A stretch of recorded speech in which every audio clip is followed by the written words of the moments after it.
Mary Anderson. Jack and Jill by Louisa May Alcott. Chapter 20. A Sweet Memory. Now the lovely June days had come. Everything began to look really summer-like. School would soon be over, and the young people were joyfully preparing for the long vacation. "We are all going to Bethlehem. We take the seashore 1 year and the mountains the next. Better come along," said Gus, as the boys lay on the grass after beating Lincoln's at one of the first matches of the season. "Can't. We are off to Pebbly Beach the second week in July. Our invalids need sea air." "That one looks delicate, doesn't he?" asked Frank, giving Jack a slight rap with his bat, as that young gentleman lay in his usual attitude, admiring the blue hose and the russet shoes which adorned his sturdy limbs. "Stop that, Captain. You needn't talk about invalids when your no mother says you are not to look at a book for a month, because you have studied yourself thin and headachy. I'm all right." And Jack gave himself a sounding slap on the chest, where shone the white star of the HBBC. "Hear the little cockerel crow. You just wait till you get into the college class, and see if you don't have to study like fun," said Gus, with unruffled composure, for he was going to Harvard next year, and felt himself already a senior. "Never shall. I don't want any of your old colleges. I'm going into business as soon as I can. Ed says I may be his bookkeeper, if I am ready when he starts for himself. That is much jollier than grinding away for 4 years, and then having to grind ever so many more at a profession," said Jack, examining with interest the various knocks and bruises with which much ball-playing had adorned his hands. "Much you know about it. Just as well you don't mean to try, for it will take a mighty long pull, and strong pull, to get you in. Business would suit you better, and you and Ed would make a capital partnership. Devlin, Minot & Co. Sounds well, hey, Gus?"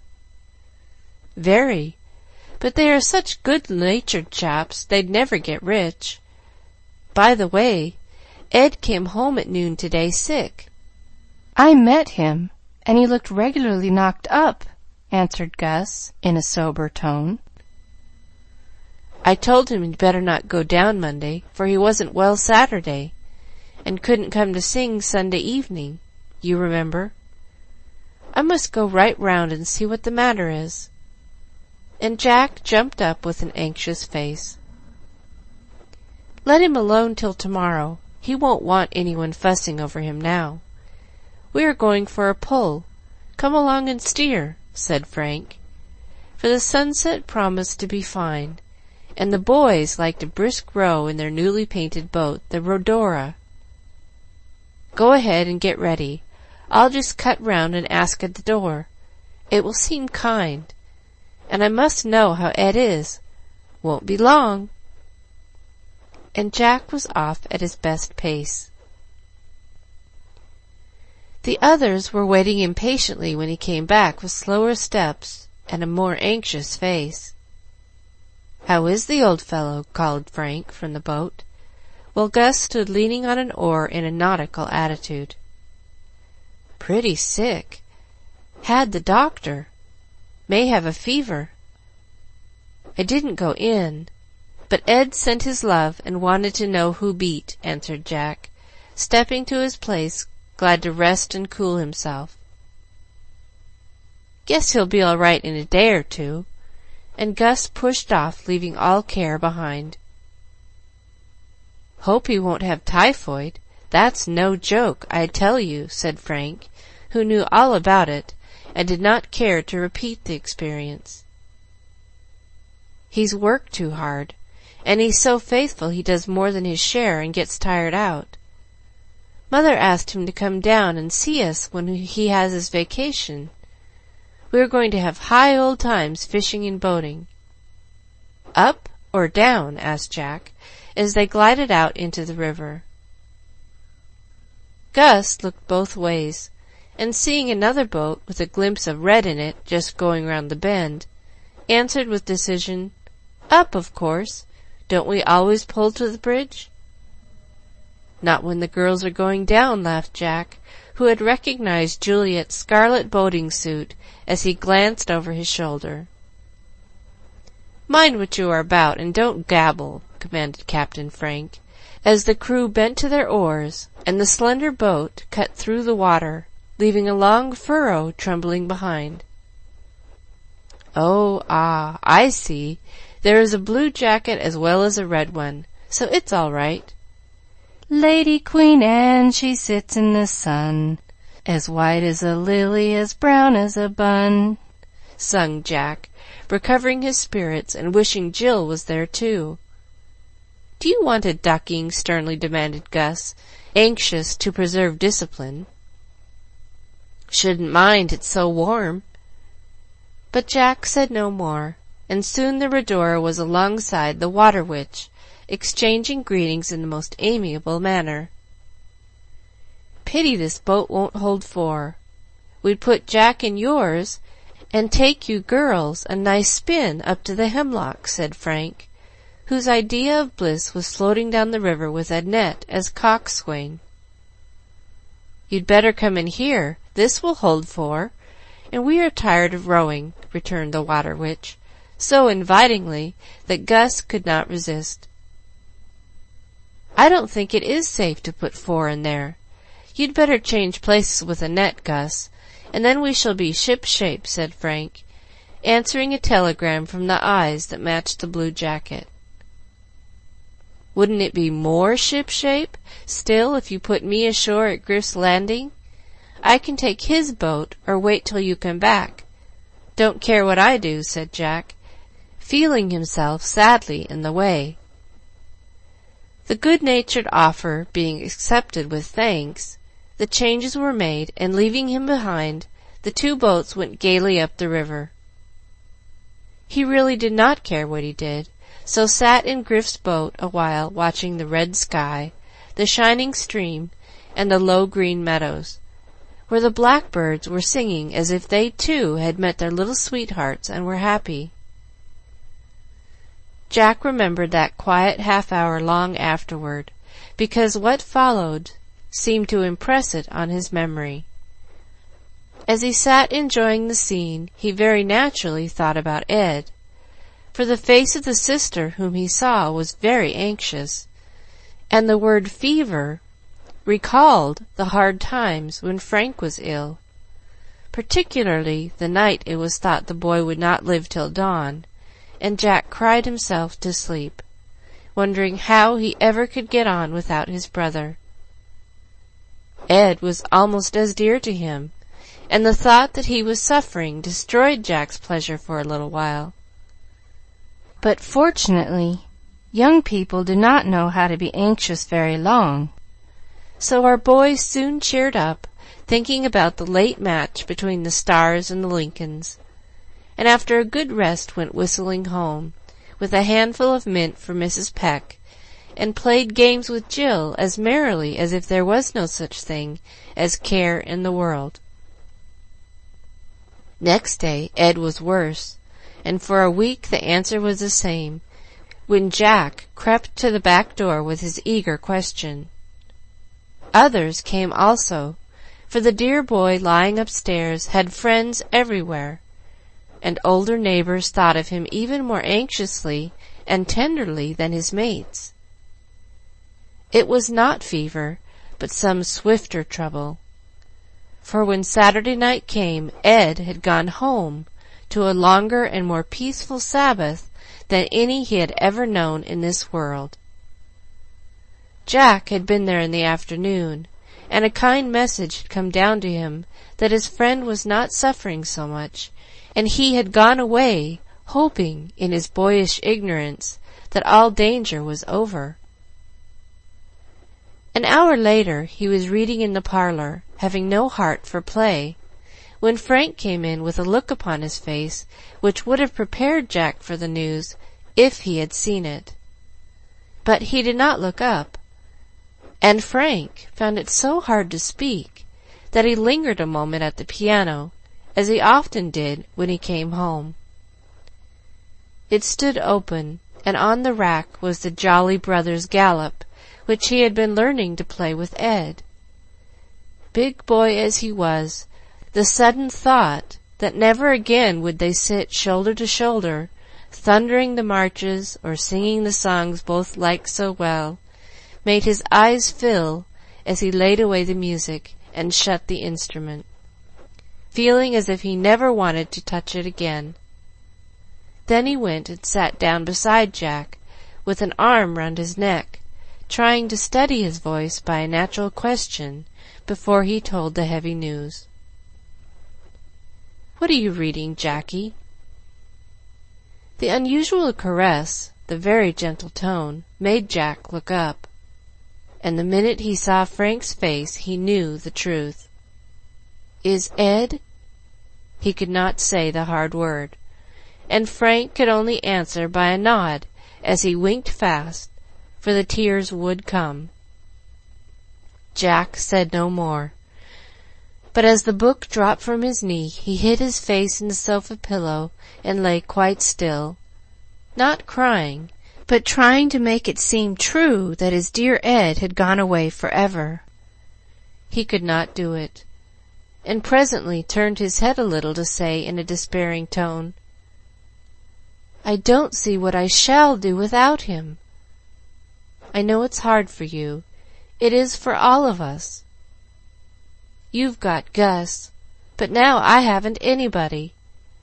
Ed was always so good to me." And with the name so many tender recollections came that poor Jack broke down in spite of his manful attempts to smother the sobs in the red pillow. There was an unconscious reproach in the words, Frank thought, for he was not as gentle as Ed, and he did not wonder that Jack loved and mourned for the lost friend like a brother. "You've got me. I'll be good to you. Cry if you want to. I don't mind." There was such a sympathetic choke in Frank's voice that Jack felt comforted at once, and when he had had his cry out, which was very soon, he let Frank pull him up with a bear-like but affectionate hug, and sat leaning on him as they talked about their loss, both feeling that there might have been a greater one, and resolving to love one another very much hereafter. Mrs. Minot often called Frank the father boy, because he was now the head of the house, and a sober, reliable fellow for his years. Usually he did not show much affection except to her, for, as he once said, "I shall never be too old to kiss my mother," and she often wished that he had a little sister to bring out the softer side of his character.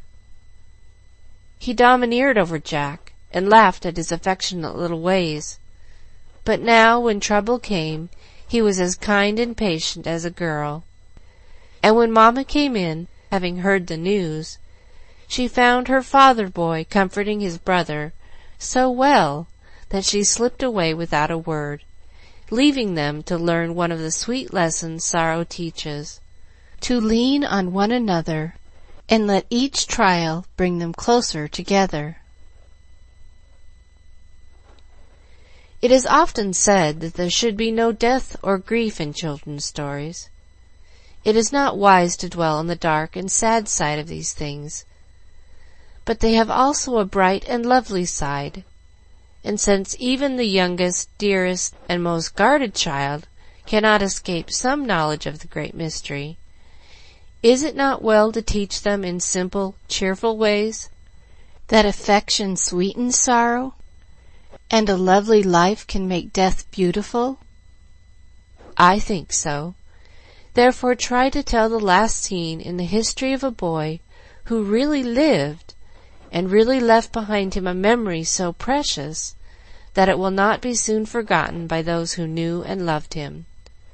For the influence of this short life was felt by many, and even this brief record of it may do for other children what the reality did for those who still lay flowers on his grave and try to be as good as Ed. Few would have thought that the death of a quiet lad of 17 would have been so widely felt, so sincerely mourned, but virtue, like sunshine, works its own sweet miracles. And when it was known that never again would the bright face be seen in the village streets, the cheery voice heard, the loving heart felt, in any of the little acts which so endeared Ed Devlin to those about him, it seemed as if young and old grieved alike, for so much promise cut off in its springtime. This was proved at the funeral, for though it took place at the busy hour of a busy day, men left their affairs, women their households, young people their studies and their play, and gave an hour to show their affection, respect, and sympathy for those who had lost so much. The girls had trimmed the church with all the sweetest flowers they could find, and garlands of lilies of the valley robbed the casket of its mournful look. The boys had brought fresh boughs to make the grave a green bed for their comrade's last sleep. Now they all gathered together, and it was a touching sight to see the row of young faces sobered and saddened by their first look at sorrow. The girls sobbed, and the boys set their lips tightly as their glances fell upon the lilies under which the familiar face lay full of solemn peace. Tears dimmed older eyes when the hymn the dead boy loved was sung, and the pastor told how much pride and pleasure he had watched the gracious growth of this young parishioner since he first met the lad of 12, and was attracted by the shining face, the pleasant manners. Dutiful and loving, ready to help, patient to bear and forbear, eager to excel, faithful to the smallest task, yet full of high ambitions, and better still, possessing the childlike piety that can trust and believe, wait and hope. Good and happy, the two things we all long for, and so few of us truly are. This he was, and this single fact was the best eulogy his pastor could pronounce over the beloved youth, gone to a nobler manhood, whose promise left so sweet a memory behind. As the young people looked, listened, and took in the scene, they felt as if some mysterious power had changed their playmate from a creature like themselves into a sort of saint or hero for them to look up to and imitate if they could. What has he done to be so loved, praised, and mourned, they thought, with a tender sort of wonder. And the answer seemed to come to them as never before, for never had they been brought so near the solemn truth of life and death.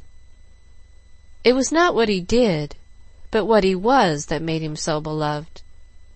All that was sweet and noble in him still lives, for goodness is the only thing we can take with us when we die, the only thing that can comfort those we leave behind, and help us to meet again hereafter. This feeling was in many hearts when they went away to lay him, with prayer and music, under the budding oak that leaned over his grave, a fit emblem of the young life just beginning its new spring.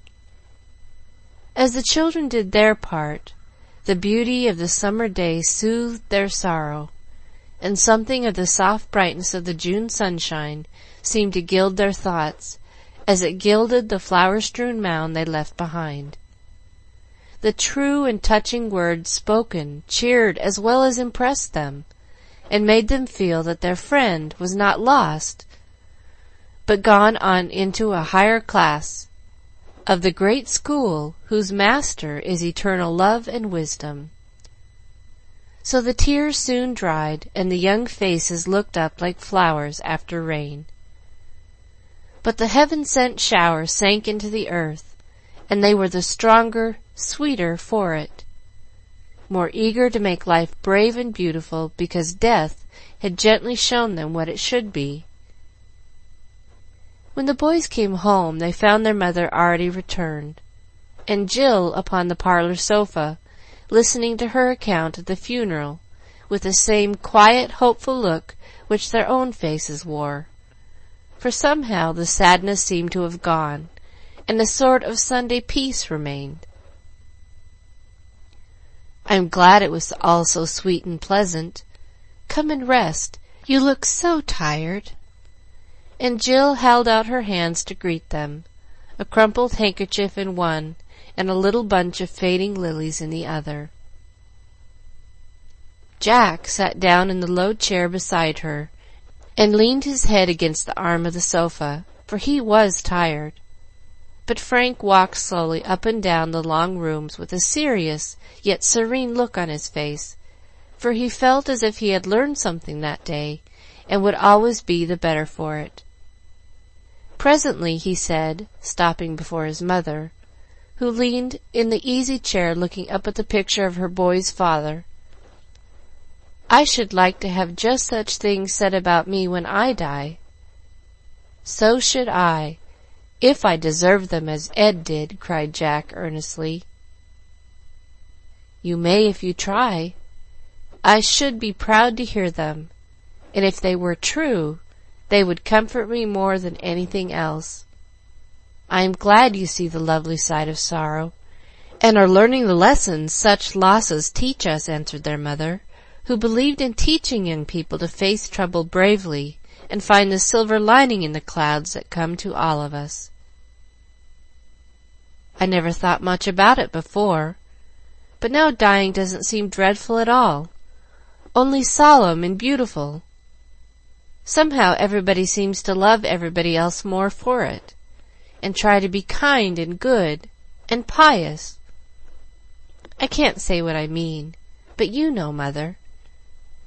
And Frank went pacing on again with the bright look his eyes always wore when he listened to music or read of some noble action. "That's what Mary said when she and Molly came in on their way home. But Molly felt dreadfully, and so did Mabel. She brought me these flowers to press, for we are all going to keep some to remember Ed by," said Jill, carefully smoothing out the little bells as she laid the lilies in her hymn book, for she too had had a thoughtful hour while she lay alone, imagining all that went on in the church, and shedding a few tender tears over the friend who was always so kind to her. "I don't want anything to remember him by. I was so fond of him, I couldn't forget if I tried. I know I ought not to say it, but I don't see why God let him die," said Jack, with a quiver in his voice, for his loving heart could not help aching still. "No, dear, we cannot see or know many things that grieve us very much, but we can trust that it is right, and try to believe that all is meant for our good. That is what faith means, and without it we are miserable. When you were little, you were afraid of the dark, but if I spoke or touched you, then you were sure all was well, and fell asleep holding my hand. God is wiser and stronger than any father or mother, so hold fast to him, and you will have no doubt or fear, however dark it seems." "As you do," said Jack, going to sit on the arm of Mamma's chair, with his cheek to hers, willing to trust as she bade him, but glad to hold fast the living hand that had led and comforted him all his life. "Ed used to say to me, when I fretted about getting well, and thought nobody cared for me, which was very naughty, 'Don't be troubled, God won't forget you, and if you must be lame, he will make you able to bear it,'" said Jill softly, her quick little mind all alive with new thoughts and feelings. "He believed it, and that's why he liked that hymn so much. I'm glad they sung it to-day," said Frank, bringing his heavy dictionary to lay on the book where the flowers were pressing. "Oh, thank you. Could you play that tune for me? I didn't hear it, and I'd love to if you are willing," asked Jill. I didn't think I ever should want to play again, but I do. Will you sing it for her, Mother? I'm afraid I shall break down if I try alone. We will all sing.